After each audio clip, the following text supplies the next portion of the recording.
The joint public hearing, the planning board and the city council ordinance subcommittee proposal to amend the Easthampton zoning ordinance in regards to building size provisions. Can you open yours? Can I have a motion to open our public hearing? So moved. Second. All in favor? Aye. We're open. All right. So, as you should know, there's a proposal regarding amending the Easthampton zoning ordinance regarding building size.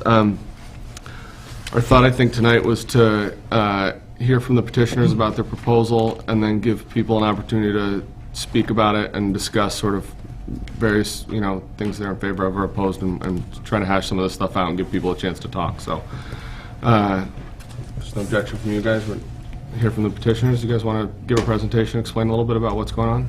Sure. Yeah, we'd be happy to. Yeah, and just a reminder, if everyone can state their full name and their address for the record. Sure. So my name's Dan Hagan. Oh, want to go up to the podium?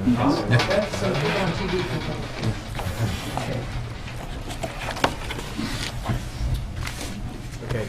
So my name's Dan Hagan, Jr., and I'm a resident of Southampton. And I'm also an attorney, and I'm one of the co-petitioners on this zoning amendment. So, the reason we brought this forward, at least the reason I'm involved in bringing this forward, has to do with the city's master plan, and specifically the master plan survey that was done in Easthampton, where the residents asked for reduced. They were concerned about retail development and the size and scale of development in the city. And wanting to make sure that we kept it within a reasonable scope and scale. Originally, there had been a plan back in 2004 to cap the size of buildings in the city, and the city council at the time was basically waiting for something to happen out of the master plan, and that never happened. And so here we are now in 2015, and we still have this hole in our zoning ordinance where building size is unrestricted. So that is the sort of the backdrop for why we are bringing the proposal forward, is to put some reasonable restrictions on building size. And if you look in the proposal, you'll see that we set, and the reason we use the figure of 50,000 square feet, which is what we set for a single building, is just under the, just over what the permitted Stop and Shop is out on Route 10. So the Stop and Shop development would not be impacted by this proposal. I mean, they already have a permit anyways, but that that development itself would not be impacted. You have to remember that Stop and Shop, and I don't know if many of the planning board members have changed since then, but that Stop and Shop caused quite a controversy in town, and people were on both sides. It divided the city in a big way, and so part of this proposal, I think what the city and I think what the residents felt was that, if we're permitted right now at about 50,000 square feet, shouldn't we kind of cap it at that, and shouldn't we keep it at about that number? I mean, is bigger, it seems the desire was that number was about right. So if you look through the proposal, you'll see some detail photos of kind of different sizes, so you can kind of get a feel for, what 50,000 square feet is and sort of what we're really impacting here. And 50,000 square feet, I mean, other than our legacy buildings, which are, the mill buildings, which obviously are much larger, but the biggest building we have currently in the city, single building, is Valley Medical at about 31,000 square feet. So, we're not putting this is not a substantial limitation here. Nothing in the city is even close currently. And, I mean, if you talk about like a strip mall, you look at Union Plaza, that's about 18,000 square feet. So 50,000 square feet is a considerable size building we're talking here. We also recommended, again, not just for big box stores, which is obviously a threat to local business, and we obviously want to, we've done a nice job of building a sort of a local business center here on Cottage Street and along Union Street. Obviously, we want to protect that, but we also want to encourage responsible development. And so what happens when you put a 50,000 square foot building up that has, if the original tenant pulls out, it's very hard to repurpose that. And you see that on King Street in Northampton with the grocery store there. When their tenant pulled out, what do they do with the building? It's very hard to repurpose large structures. So it's having sustainable development along with preventing and helping foster the local business environment that we currently have. We originally made this proposal and kind of gave it as a draft form of some of our original ideas. Jessica Allen, our city planner, came up with some recommendations. She had a list of recommendations. There was about four of which that really applied to the direct drafting that we had done. And myself and Dave Gardner, who I've partnered with on this, we're certainly amenable to Jessica's changes. I think they're very reasonable changes, and we can certainly work some language out to incorporate that into our proposal. Some of the things she talked about is, expanding. We had put a planned business development at about 50,000 square feet, and again, that's the sustainable development aspect of this. Is that a lot of times if a Walmart comes in, well, that's actually really two pieces to that. If a Walmart or other big box store comes in, typically they like to do it as part of a larger development, and so. Obviously, if you wouldn't want to say, listen, you can't have an individual 50,000 square foot store, but you can put a large planned business development up which goes way over the 50,000 square foot, and a super Walmart still comes in. Okay, so that's one reason for limiting the square footage in that. Also, the sustainable development aspect. We would rather smaller buildings. Having one contiguous large building is just not sustainable. If tenants pull out, again, what do you do? How do you repurpose that structure? So it's just responsibility. It's responsible development and sustainable development. And again, as I said, our proposal, we certainly are willing to compromise here, and I think Jessica's changes are a good place to compromise. So, thank you. David, anything to add?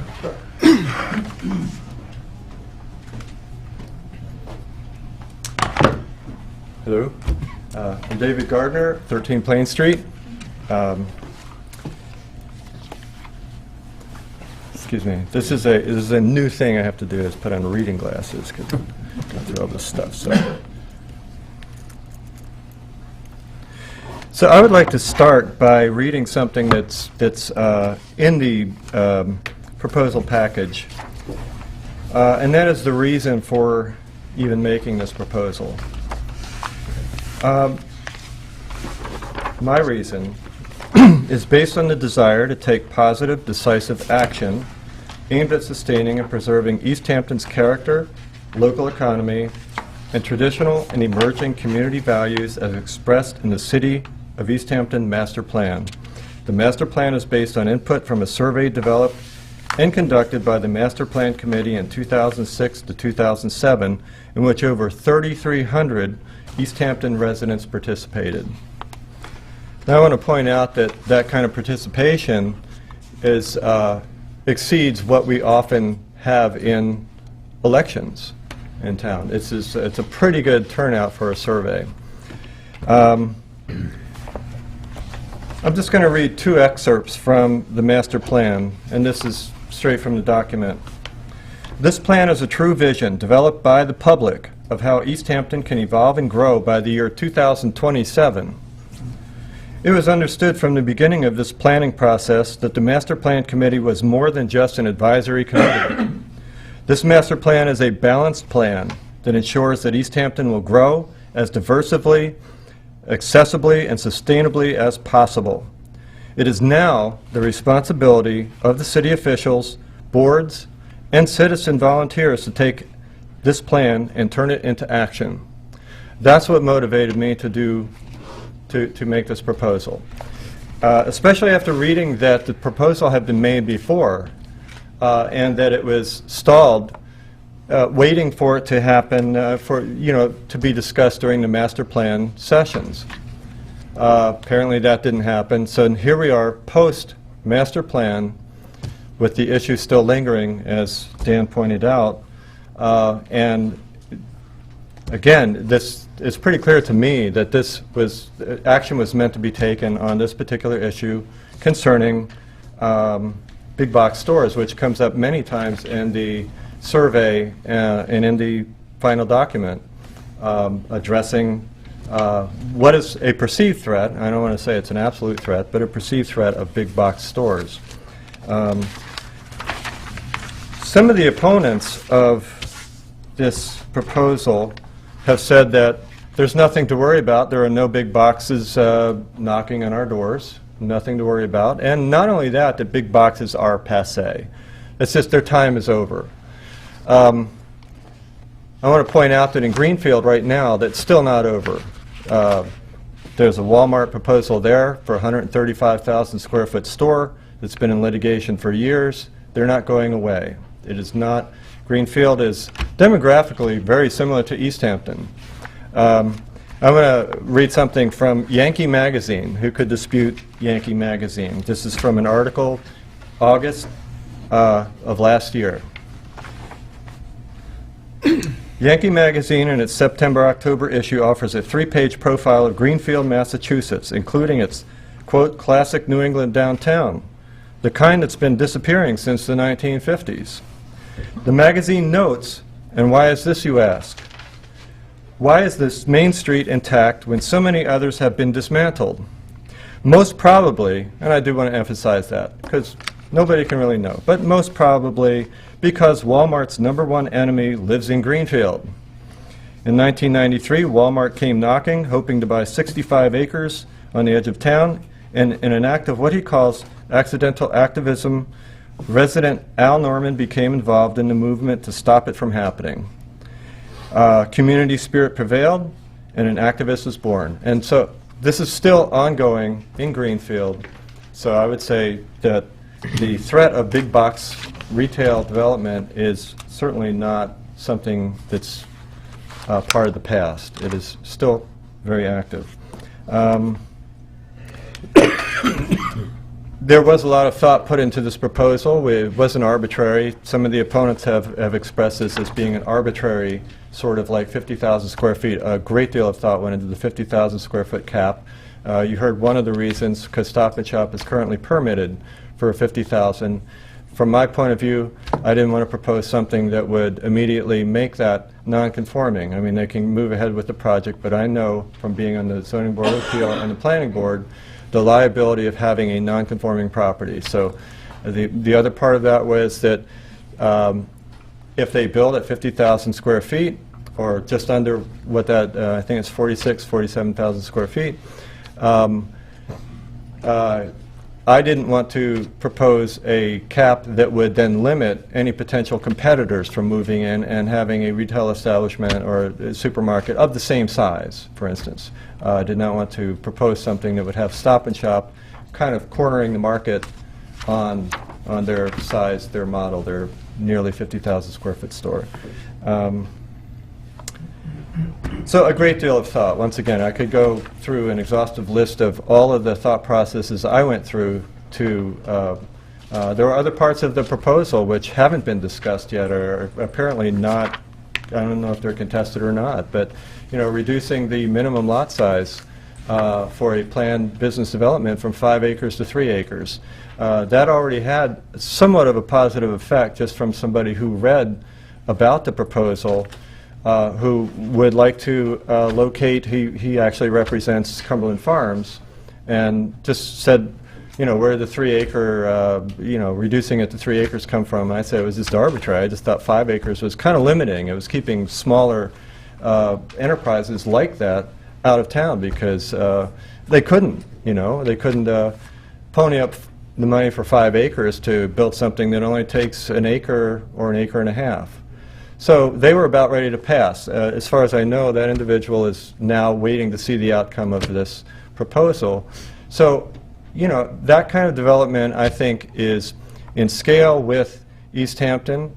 Certainly, these are businesses. I've heard numerous times, you know, wouldn't it be nice to have a little more competition in these kind of areas like gasoline, you know. I know I heard from somebody that Cumberland Farm makes the best coffee, and they would certainly go out of their way to buy their coffee. But you know, smaller development, many more smaller developments like that, in my opinion, is far greater and far better for this town, scale-wise, diversity-wise, and sustainably-wise, than a big box store that will most certainly put people, businesses out of, you know, smaller operations out of business. I could go on about the, you know, what was in the, some of this information about the in Greenfield where when a Home Depot went in, 2 hardware stores went out of business. So just to counter something I heard actually yesterday, that somehow the big box lumber yards would help hardware stores in some way, like through some sucking sound of people going to them and then seeing them inadvertently. That's just maybe something that I would be hard sold on, because I just, from all of my reading about the effect or the impact of big box development on small communities especially, and how it erodes their downtown businesses, I've not read anything that says otherwise. So, and I'll stop there. I'm sure, unless you have questions. Seeing none, I will go. All right.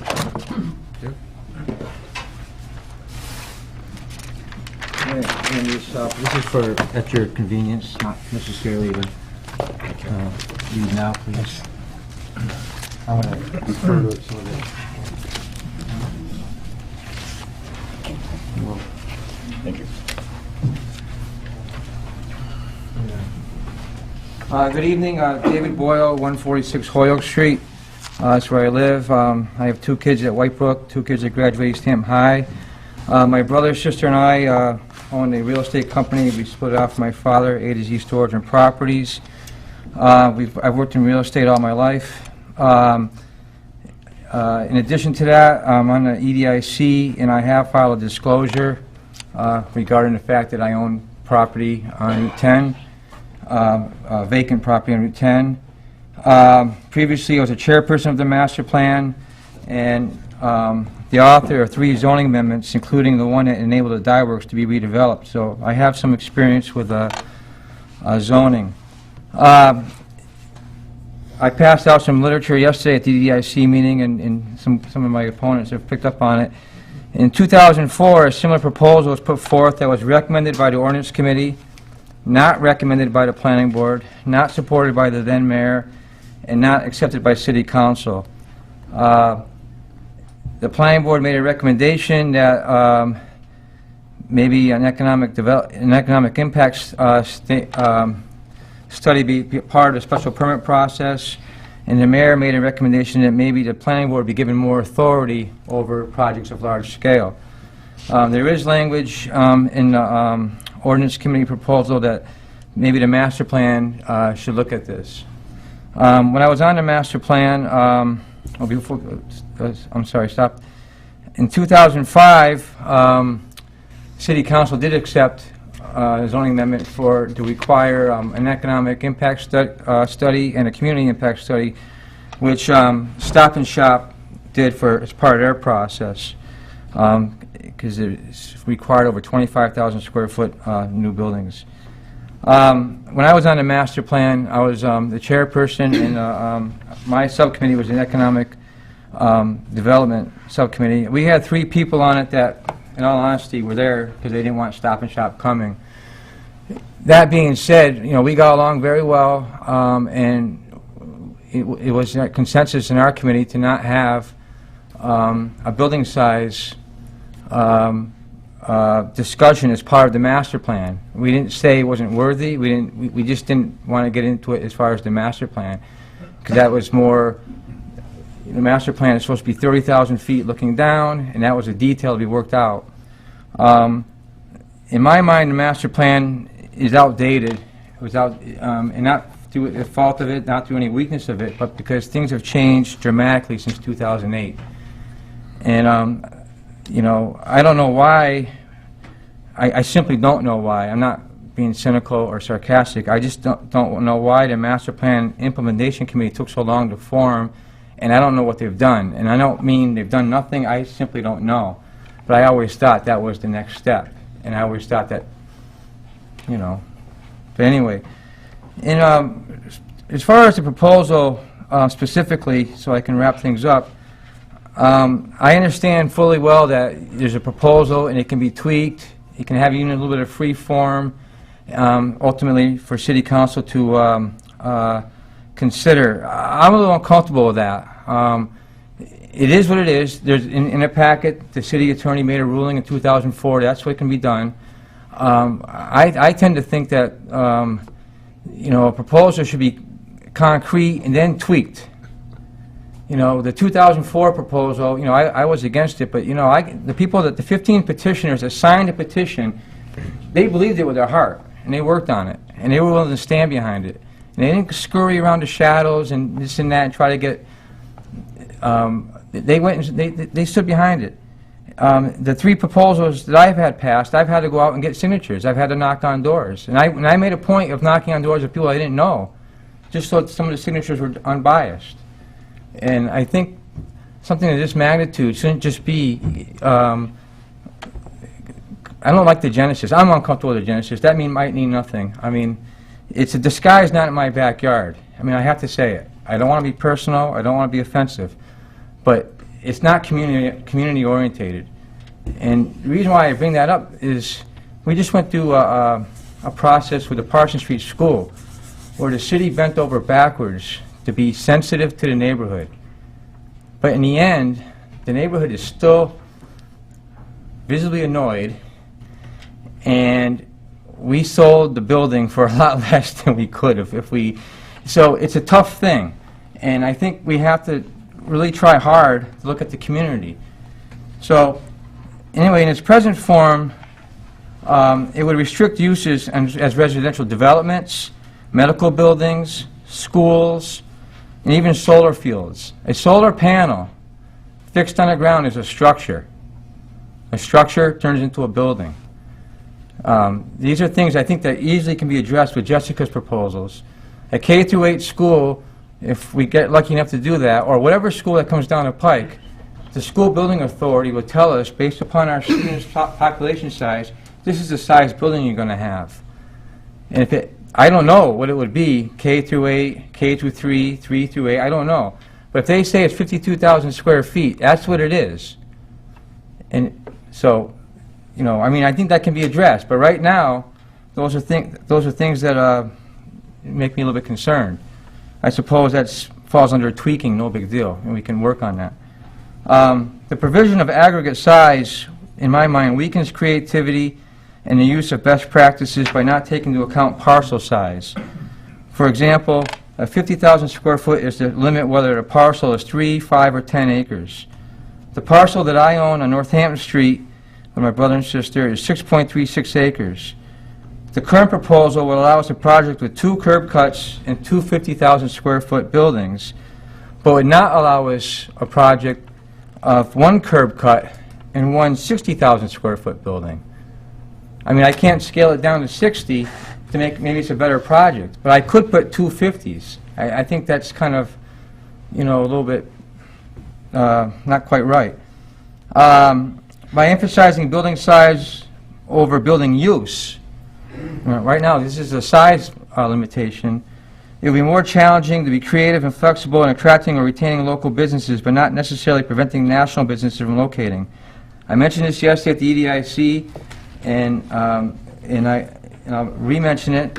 I was in Tulsa for a horse show, and on the way back we wanted to get some snacks. We stopped in, just because it was right there next to the Expo Center, a neighborhood Walmart.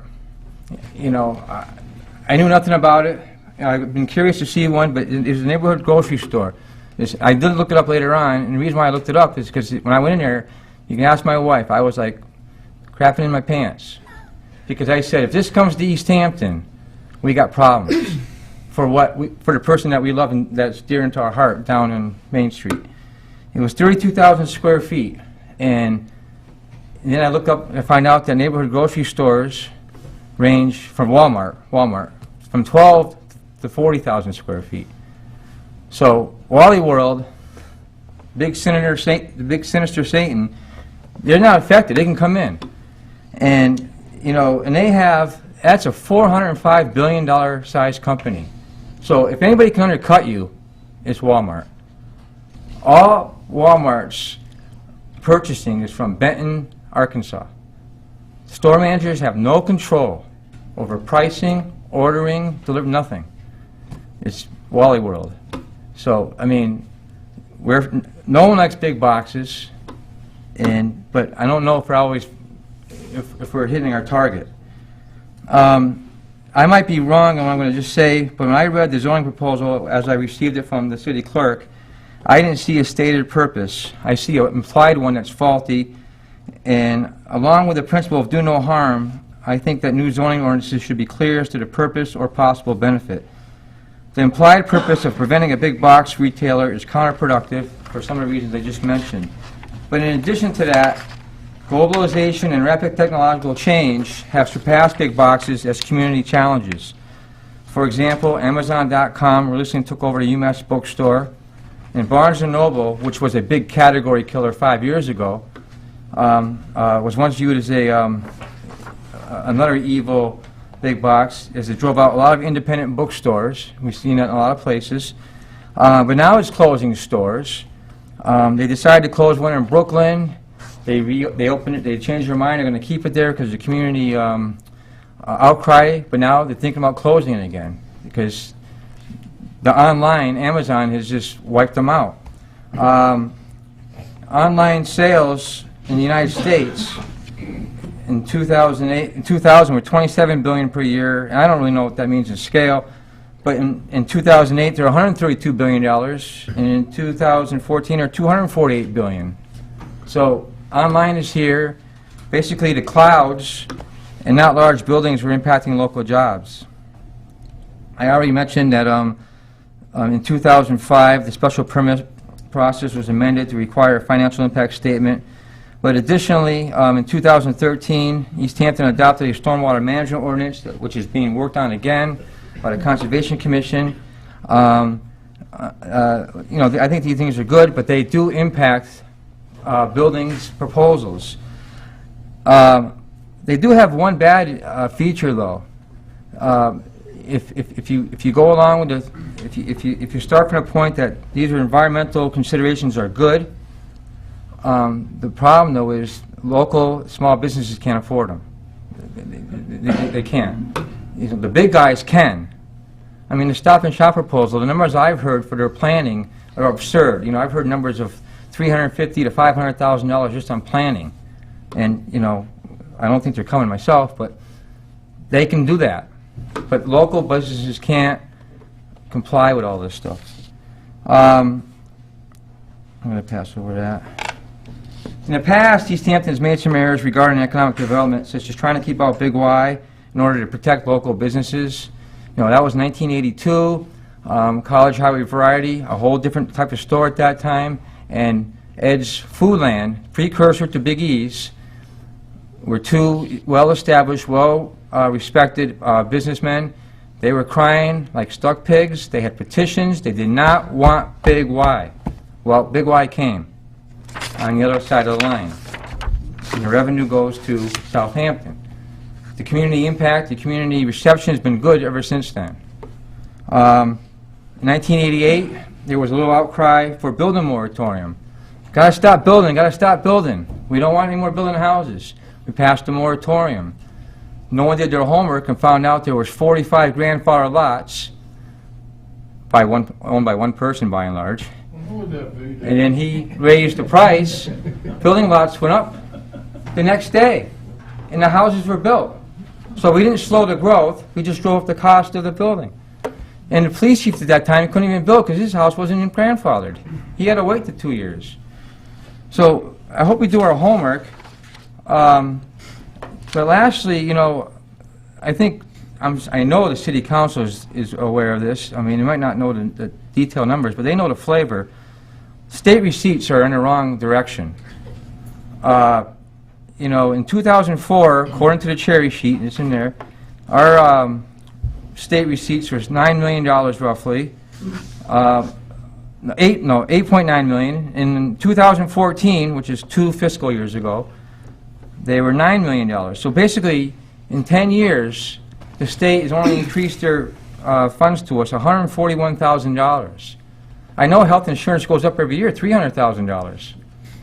So well, I guess what I'm saying is we can't afford to not be welcoming to businesses.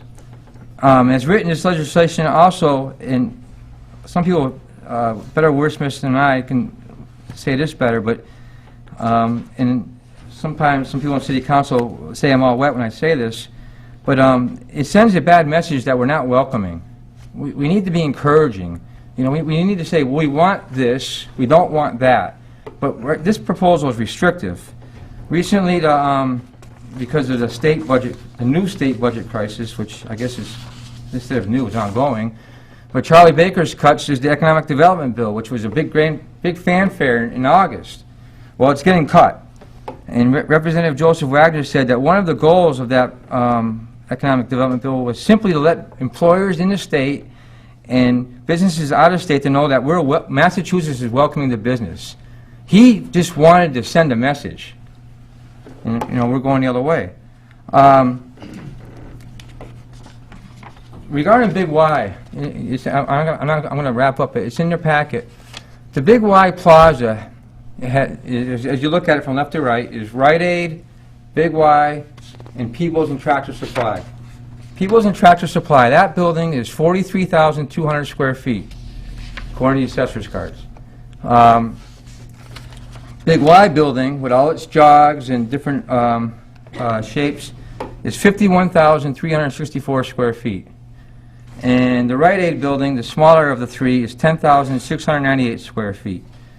So the total building area is 105,262 square feet. So those three buildings equal 105,000 square feet. And where I'm getting at is the aggregate. Not one building there is over 50,000 square feet. I mean, one is close to 50,000 square feet, and the other two, one's under it and one's way under it. With Google Maps, and I think I'm close, I calculated that the paved area, all the parking, the storage pen for Tractor Supply, the access roads, is 5.35 acres. It's a lot. I did it twice. It struck me. You can go on Google Maps yourself for the little, there's a measuring stick, and you can really, and I'm close. I'm pretty close. So anyway, the total built area, disturbed in some terms, is 7.76 acres.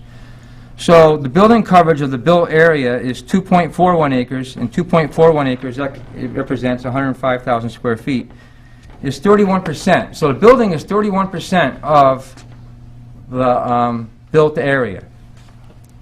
That was built, believe it or not, originally on a septic system, and then when we installed the sewer system to the Easthampton, they tied into it, so they're on Easthampton sewer right now. But it was also designed and built pre-stormwater management. And for people who don't realize, stormwater management actually started with the EPA in 1973. It's been phased in slowly, slowly, slowly. But now most local communities have caught up with it for various reasons. That parcel of land is, I think, 18 acres. There's a portion in Easthampton, and the rest is in Southampton. But it drops off dramatically by grade, and then goes to the river. They probably have enough room if that was not there to go in there and comply with stormwater management. I'm sure they do. But I mention that because that site, as it's designed, it's old-style stormwater management. Basically, collect it and let it go and somewhere else. Not treated, not held. It works, but it's not current standards. So our parcel, we have a concept plan that has been designed from that point of view. What was the max that we could build properly draining with proper drainage? We won't build to that. We will not build because of market feasibility to that. But anyway, it came out to that we can put 63,000 square feet of building area on our 6.36 acres. That follows the Conservation Commission, Stormwater Management, and the federal, and our parking area. So basically, our built area is going to be 23%, where Big Y's is 31%. So I'm taking an average of 23 and 31, and saying that new projects are going to be around 27% of coverage, because you have to comply with, and especially Route 10, which is clay. Clay is harder to comply with stormwater management. So, just so I can stop talking, 5 acres would give you 58,000 square feet. 6 acres would give you a max of 70,000 square feet. 7 is 82, 8 is 94. The point is, we have provisions right now that can regulate building. I'm talking about building. If you're looking at regulations about Wally World and Lowe's and Home Depot, that's a different thing. But we have regulations over size. And interesting enough, if this proposal passes or doesn't pass, my parcel on Northampton Street is really not affected. I can go traditional 3 lots with 3 curb cuts and 3 21,000 square foot buildings. But if the proposal was passed, I could not build one building with 1 curb cut of 63,000 square feet, which is the sum of 3 times 21, or not the sum, but the result. That, to me, is not creative, not best practices. I have a picture diagram in that. But I can build 63,000 square feet whether or not this proposal passes. But wouldn't it behoove to do it the right way and have it in 1 building maybe? And now, I couldn't build a 63,000 square foot building that had 2 floors of residential because that wouldn't be feasible. But I could build a 63,000 square foot medical building. Cleve Dickinson is looking. Bay State Medical is competing. And they're looking. But, you know, we should be thinking of the future. Big Y's aggregate size of 105,000 square feet. I don't know what other people think, you know, and they can think for themselves, but when I go there, I see everybody I know, and so the project seems to do okay. We have 3 buildings that equal 105, so I'm attacking the aggregate. And as far as free purpose, well, Peoples and Tractor Supply formerly was in Ames. Ames was flying high. They made some bad decisions. They undercapitalized, took on too much debt. They're gone. Wally World kicked them out. That was vacant for around 3 years, but it's been repurposed. Just like the Hillendale Mall in Northampton has been repurposed to a medical center. We have to look to the future. And so I hope that, being greedy, that you just strike down a proposal and send it back to the planning board. I'm very nervous about free form in this process. Because at some point you're going to be meeting different, you're going to have separate meetings, you're going to make your separate recommendations, and then the city council likes to do things in 1 or 2 meetings. And I really think, and you know, lastly regarding that, you know, we had a highway business committee, and I know there's controversy about it, but we had recommendations, and no one seemed to care. And that wasn't referred to. And you know, I knew it was dead on arrival being on the committee, but, you know, I think something like this should have stakeholders and a bigger cross-section of people behind it. And I thank you for your enormous patience.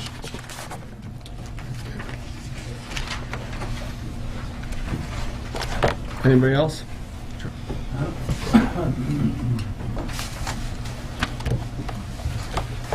Good evening. My name is Thomas Vincent. I'm an attorney from Northampton, and I've been asked to appear here for Bernard Gall, a citizen in your community and a business person in this community, and who's currently in Florida and unable to attend tonight, so he asked me to do so on his behalf. I received a letter from him that he asked me to read, and I would do that first. This is Mr. Gall's language. This bylaw discriminates against planned business and industrial developments. The city needs all parcels to be developed to their fullest potential so as to grow our tax base. The bylaw applies to all zones. It also applies to housing development and every other use that is allowed by our zoning bylaws. Let us not get confused by the mundane manner in which this bylaw is written. It limits all projects in all zones to 50,000 square feet, regardless of size. This approach is alien to the way zoning regulations are written. Normal bylaws are written in a way that limits the coverage by the size of the parcel. It ensures that no parcel is overbuilt. We have these protections in our present bylaws. By destroying our future tax base, it destroys our ability to raise taxes necessary to fund our city in the future. Again, the bylaw is written in such a manner as to destroy the growth of our tax base. I have some experience with writing bylaws, and I can tell you that from my view of this bylaw, it is not written the way a bylaw should be written, because it focuses on one criteria, that is square footage. And you can't write bylaws that way. It rules out all uses, all construction, anything creative. It doesn't attract new business. What it does, it says anything over 50,000 square feet is forbidden, period. It gives no discretionary effort, any worth from any board, be it planning board or zoning board.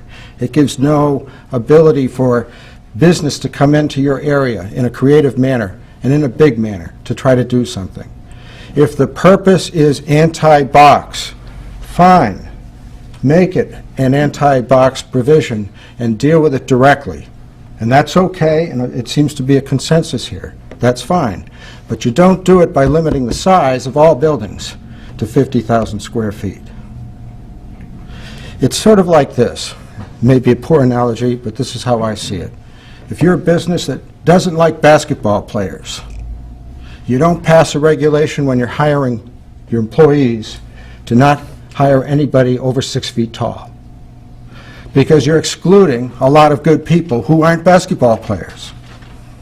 Well, if you want to exclude box retailers, don't fix the size at 50,000 because box retailers might be over 50,000, because then you're eliminating all the other types of businesses and things that can arise to the benefit of your community and to give it growth. From Mr. Gall's perspective, if you're thinking about budgets and thinking about your future and thinking about being creative about your future, you can improve your income by increasing taxes, increasing water and sewer rates, or reducing the cost of services. But he says that the best way is to improve your tax base. And the way to do that is to encourage new business, not to discourage it. Thank you.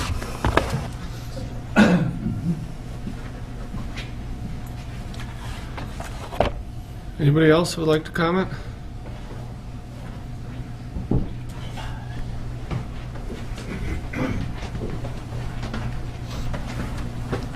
Hello, I'm Patrick Bruff. I live at 107 Briggs Street here in Easthampton. And I just wanted to take a minute to thank you all for listening to each side as you have tonight. And also wanted to just make it a point to say that you have some great professionals in this room who deal with zoning or deal with real estate or deal with the things that are going to be affected by the changes you make here tonight. And I hope that you take all of those things into account when you're doing that. I think our city planner took a lot of time, and she is really focused on making sure that the city continues to move forward. And I think that you should use the tools that you've been given as you go forward with this process. I think that the residents of Easthampton probably don't want big box stores, as has been said over and over here tonight. And I think that there's creative ways that you can do that. And I think that you guys have a great task ahead of you. I think that I'm back to using all the information that you've gathered here tonight. There shouldn't be any opponents. There shouldn't be any proponents. We should all be working together to get something done. And I hope that we've learned, we meaning the city council, the zoning, the planning board, have all learned from how things have been done here in the past. And a lot of times they get stuck, or they get stuck in one thing, or we have too many people trying to create this master document that's going to help save everybody, or not save, help make everybody happy. It's not going to happen. We all know that. So I just ask that you really use the information that you got from the professionals that know this business and know the zoning and know the real estate market. And thank you.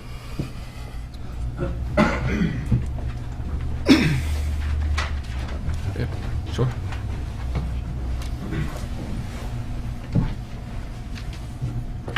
Good evening. I'm Mayor Karen Cadger, and first thing I'd like to do is thank the Ordinance Subcommittee and the Planning Board for taking the time to have these hearings. I attended one of the EDIC meetings yesterday, and a lot of good conversation came out of it. Both sides were represented, and it seemed like a lot of communication, a lot of discussion, and a lot of things were discussed. So I hope you'll take your time and get as much input as possible. I'm sure you're going to have several meetings on this. I think my concerns, I have some current concerns for the city. Most of the things that I would like to say probably have been repeated, but I felt that it's still important for me to acknowledge some of these. And as usual, I'll be brief. My concerns are, when you're thinking of highway business, limitations and restrictions are always a concern for me. Over the last few years, we've been very lucky with our, our reuse of our mill areas and things like that. But our economic development has been our arts and culture. We don't have an economic developer. Luckily, we have an arts coordinator, and luckily we have a fantastic city planner. But so for me, going into another very crucial, difficult budget period, we all know the services that our cities, need, crucially need.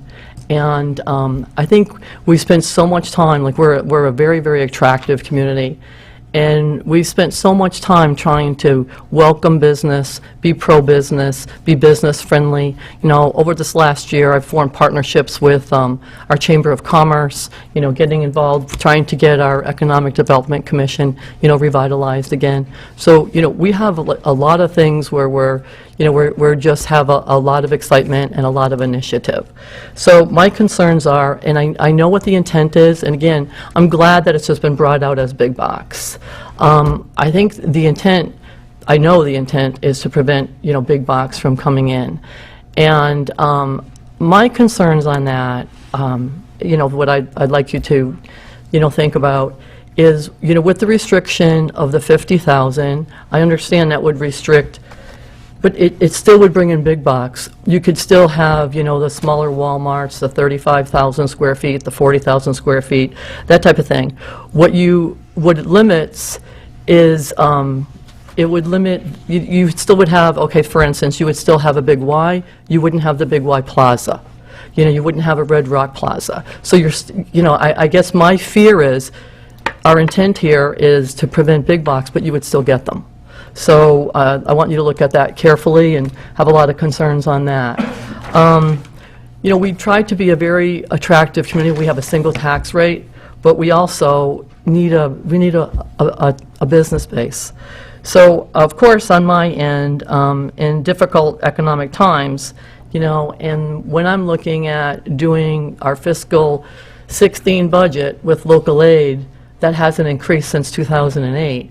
Of course I'm looking for revenue, because one of the most difficult jobs that I face every day is trying to provide for all the departments and the community to the services that we all desperately need. We've all seen this winter.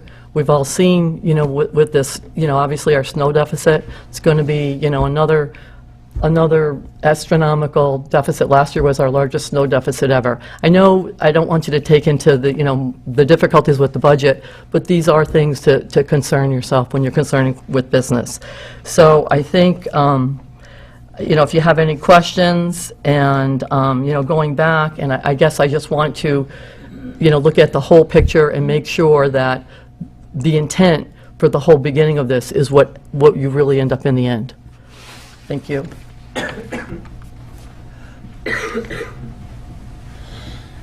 Anybody else have anything they'd like to say? Could we just respond to some of what, there's been a lot of Sure. comments going, so I just didn't know if we had a chance to Sure. I don't want to take a lot of time. Yeah. Yeah, I just wanted to, I guess, address a couple of points. Again, there's a lot of points I'd like to respond to, but obviously in the interest of time, we'll just respond to a couple. One is, we talk about a lot about the size of Walmart, and so obviously there's a concern that, well, Walmart could still come in even under this proposal. Well, that's true. Possibly, they could come in. Certainly, they could come in today with anything, so they could come in with a super Walmart today. Our current zoning doesn't have a protection, so yes, they could come in with a smaller store, but remember, with a smaller store, you don't have them competing on as much of a broad base against your local businesses as you do with a super Walmart. So, for example, your grocery isn't there. Maybe maybe they don't have the banking services. Maybe the insurance services aren't there. Again, I'm just saying that so when you have a super Walmart come in, they can compete against you, across a large breadth of services that your local business provide, as opposed to a smaller set. Again, we can't say we don't, we can't write a zoning ordinance, and I'm not sure the attorney, here may support this, but you can't write a zoning ordinance that says, we don't want Walmart. You have to have some limitation that is applied across the board to everyone in a fair and non-arbitrary manner. And, again, this is not just about big box, but also the sustainability of buildings. So I think you have to look at that duality as it's building sustainably, not just the size of, not just trying to prohibit a big box. I think I also want to talk about economics real quick. We've heard a few different things about economics, but, when Stop and Shop's proposal was here, they said that by their numbers, and I will use their numbers, they said that the net economic gain to the city of Easthampton from not a big box store, but a largest store we would have in the city of Easthampton, was about in the $40,000 in net tax gain. At tonight's city council meeting, we just spent $36,000 on a pickup truck for the DPW. So you put, so $40,000, we couldn't hire one teacher with that. The idea that these stores are economic panaceas, well, look at the towns that have them. Springfield has them. They have every big box store in the world. What economic shape are they in? Hadley, same thing. So this is not the panacea. The stores that have, the towns that don't have these stores are doing just fine. Certainly no worse than the ones that do. So, anyways, I just wanted to address that piece. One other thing I had heard last night, my understanding was from the executive director of the Chamber of Commerce, was that it sounded like the Chamber has taken some votes and actually endorsed the plan with Jessica's recommendations. And I don't know, that was what came out at the meeting that I was at yesterday. So if that's any indication of what your local businesses are looking for, that, certainly, and we're certainly amenable to Jessica's changes, so I think we have some common ground here. And again, the aggregate question, Jessica recommended, raising the aggregate. Certainly, we can work on that. She had suggested some towns that went to 80,000. Certainly a number that, we could support. So, anyways, I just wanted to clear up a few of those, and I will be brief, and thank you for your time. Anybody else? Sure.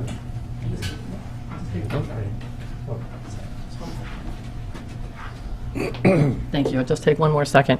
And I agree with the aggregate. I think that was, probably the most prominent thing that came out of everything. And I think, again, when I was talking about, under the square footages where you could still have, your Walmarts come in, I think what my fear would be is to, make sure that we restrict what we're trying to restrict so that you don't have, without maybe changing the aggregate, what you would have is all little big boxes, like a chop instead of a flow. But I think the key is, with the aggregate, by, having it a smoother flow. I think that was, one of the things that was pretty prominent. So I just wanted to mention that again. Thank you.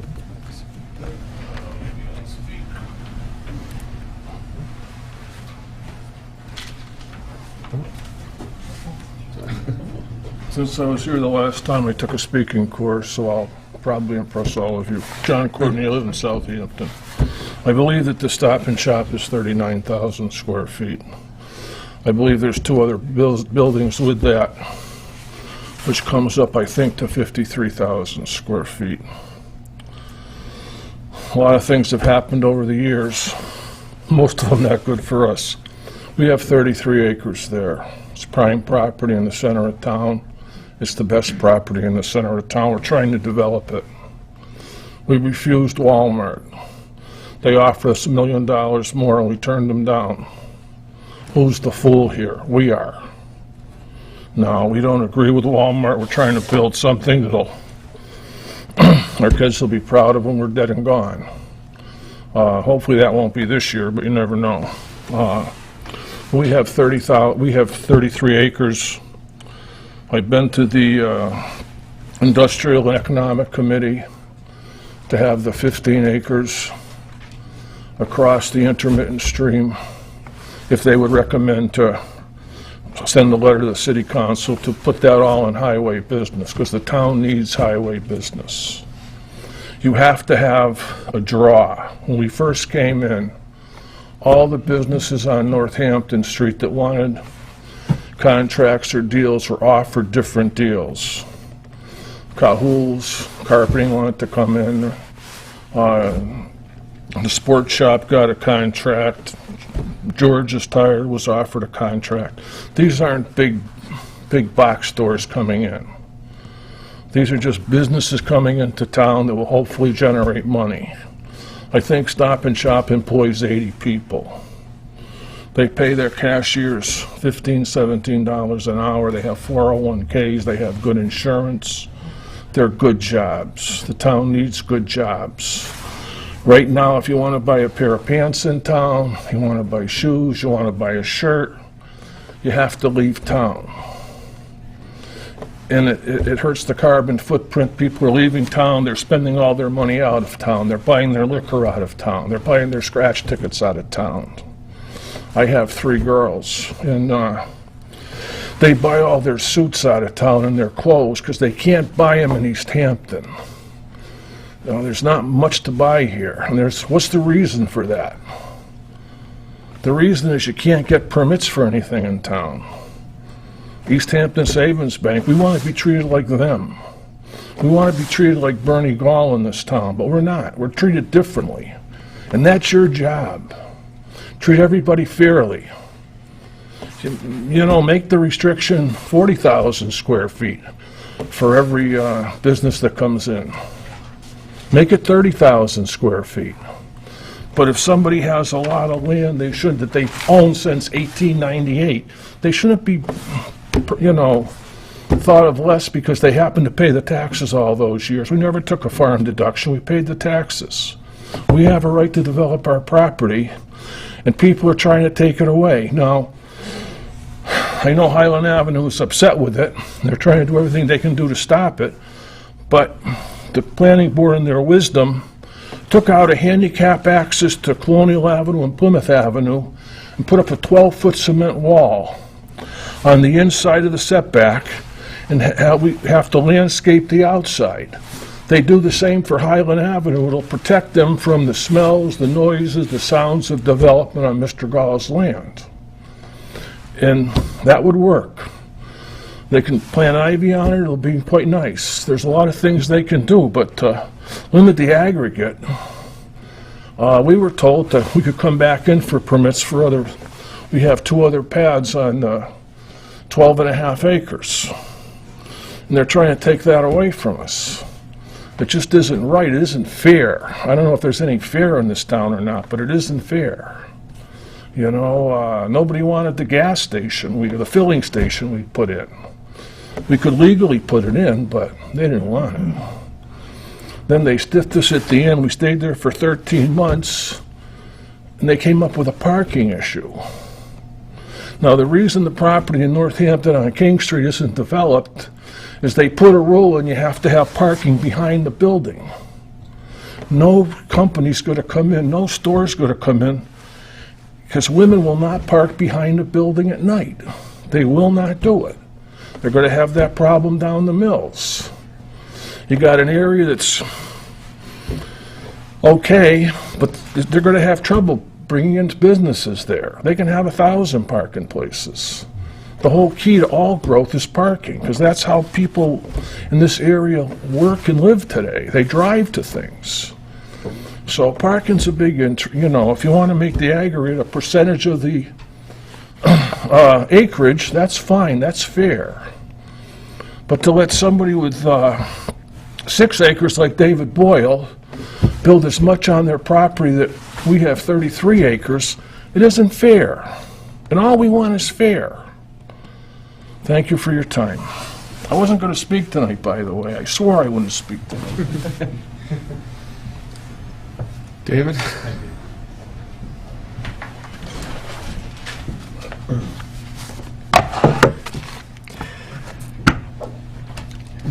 I just want to address a couple points that were made tonight by other folks. One is what seemed like the attorney who is here tonight for Bernie Gall expressing a view that a size cap is, I think for a better word, not really appropriate zoning approach or for appropriate language or something like that. I want to point out that Northampton, in case anybody here doesn't know, has a 90,000 square foot cap.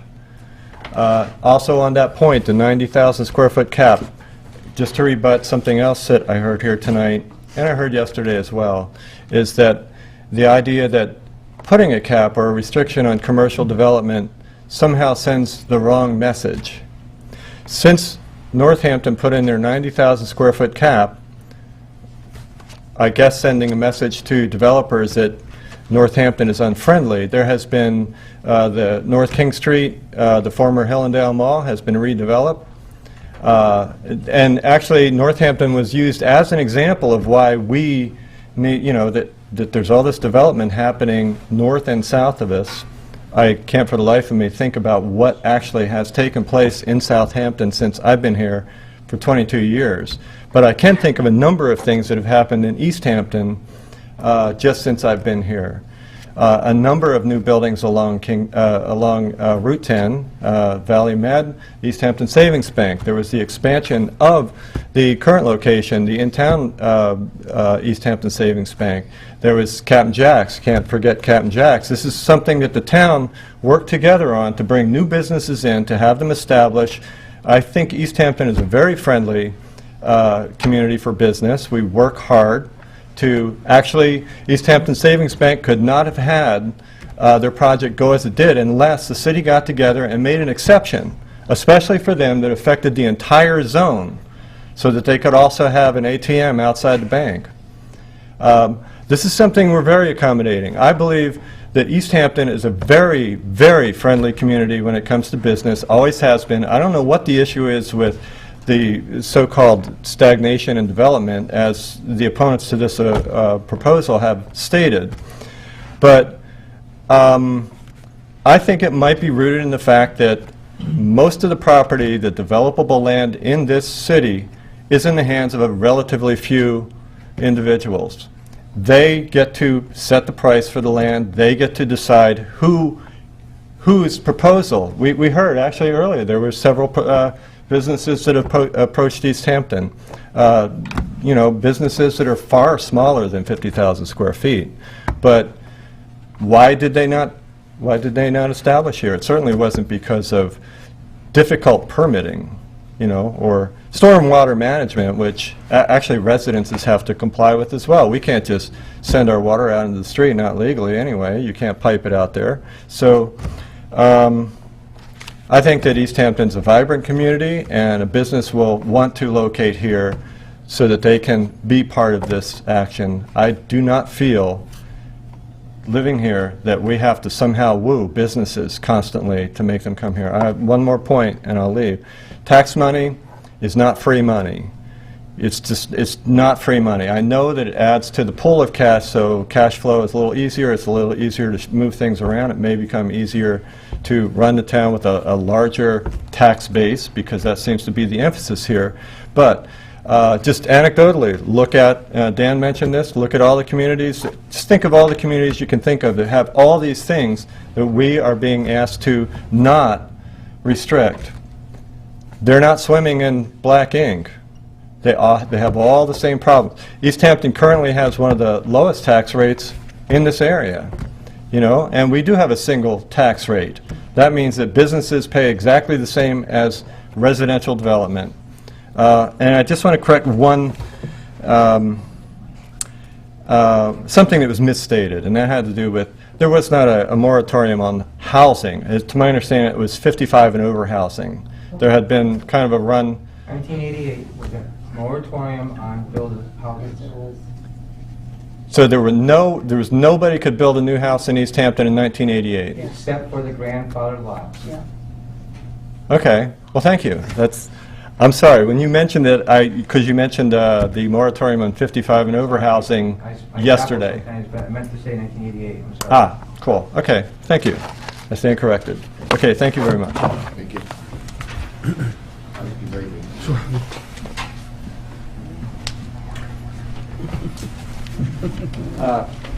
Me again.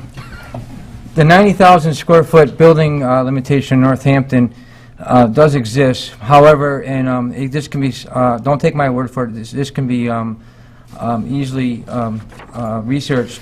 At the same time, Northampton took away its requirement that parking be in the back. That's how the Hill and Dale Mall finally got redeveloped. The planning department was firm for a long time, but then they realized it wasn't going to happen. But my point is not necessarily to rebut Dave. My point is, you can ask Jessica or you can ask the Northampton City Planning Department how that goes and get that for yourself, you know. But Northampton had to loosen up King Street. They had a process where the stakeholders came together.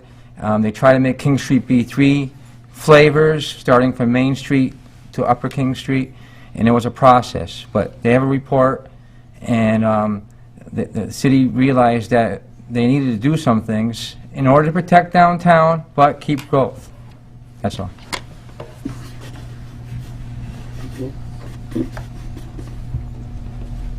Anybody else? Jessica, can I ask you a couple questions? Procedural questions? Thank you. Hold on, I'm taking minutes for as well, so.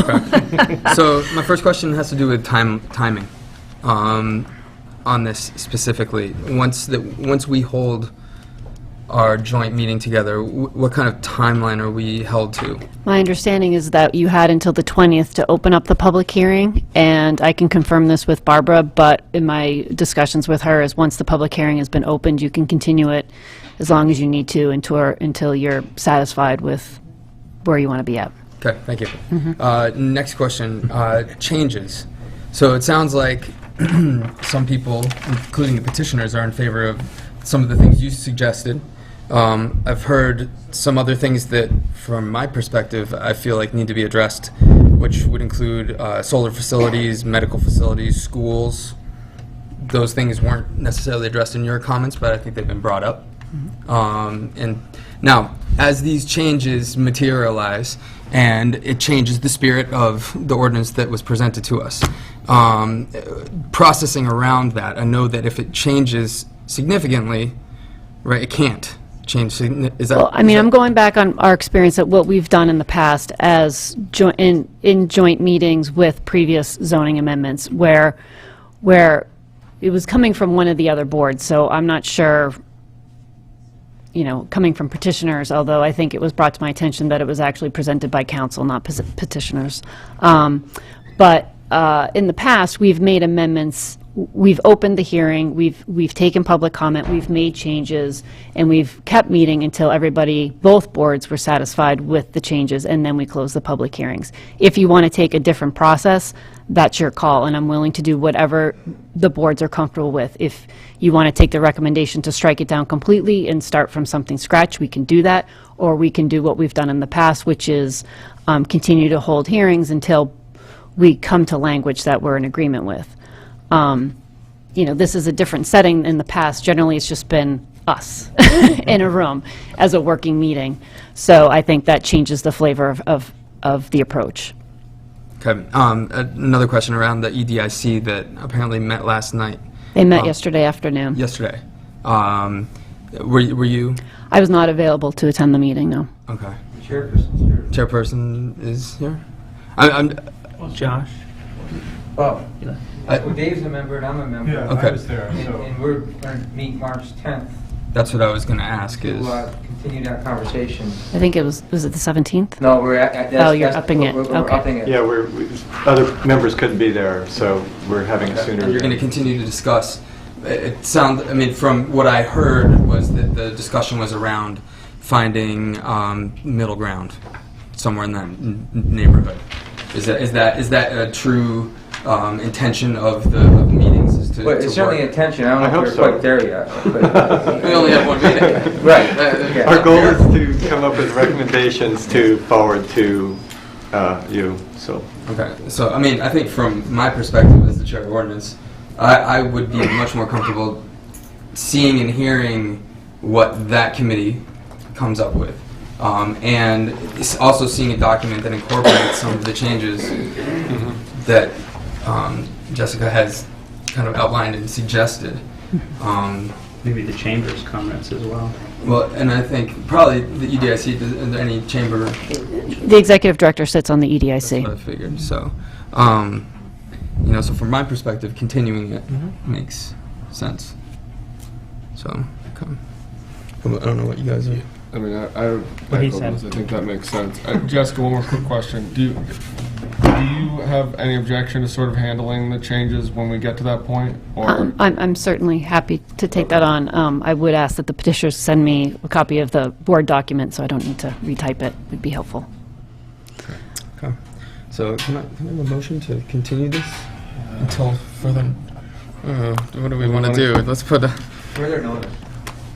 further notice. I mean, yeah, I think that might make sense. I don't think there's anything. I think we've done that before. I think we could do it again. Someone want to? So moved. Okay, do I have a second? Second. Okay, all in favor? Aye. Aye. Okay, we're continued I'm until motion further to notice. continue this until further notice. all right, do I have a second? Second. All right, all in favor? Aye. Opposed? Abstentions? Can I have a motion to adjourn? Motion to adjourn? All in favor? Aye. Jim? Thank you. Second. Thank you, planning board. Aye. Thank you very much.